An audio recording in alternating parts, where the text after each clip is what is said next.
സൂത്രൻ. സൂത്ര, അല്പനും ജൽപ്പനും ഒരു സംശയം. എന്താ സംശയം? അത് പങ്കിടുക, പങ്കുവയ്ക്കുക, ഇതിലേതാ ശരി? ഓ, മലയാളത്തിലെ സംശയമാണോ? മലയാളത്തിലെ സംശയമോ? മനസ്സിലായില്ലേ മലയാളത്തിലാണോ സംശയിച്ചതെന്ന്? അതല്ല, പങ്കിടുക, പങ്കുവയ്ക്കുക, ഇത് രണ്ടും മലയാളത്തിലെ വാക്കുകളാണല്ലോ. ഭാഷ ഏതായാലും ശരി ഏതാണെന്ന് അറിഞ്ഞാൽ മതി.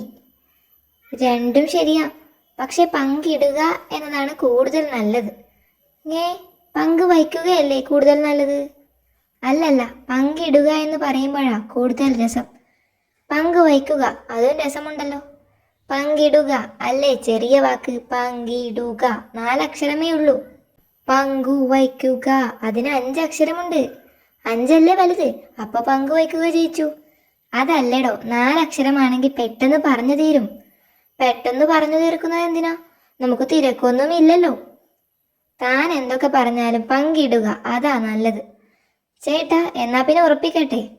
പോയിട്ട് അല്പം തിരക്കുണ്ട്. അവൻ അല്പം തിരക്ക്, നിനക്ക് ജൽപ്പം തിരക്കാണോ? പങ്കിടൽ മതി, ഉറപ്പിച്ചോ? അതൊക്കെ പോട്ടെ, ഇത്ര തിരക്കിയിട്ട് അറിഞ്ഞിട്ടെന്തിനാ? കുറച്ച് മുട്ട കിട്ടി, അതിലൊരു പങ്ക് അമ്മാവന് കൊണ്ട് കൊടുക്കാൻ അമ്മ പറഞ്ഞു. അമ്മാവന് പങ്കിടണോ പങ്കുവയ്ക്കണോ എന്നറിയാനാ.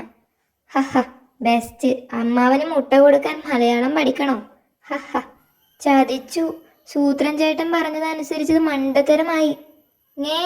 അതെന്താ? പങ്കുവച്ചാൽ മതിയായിരുന്നു. പങ്കിട്ടപ്പോൾ മുട്ട പൊട്ടിപ്പോയി.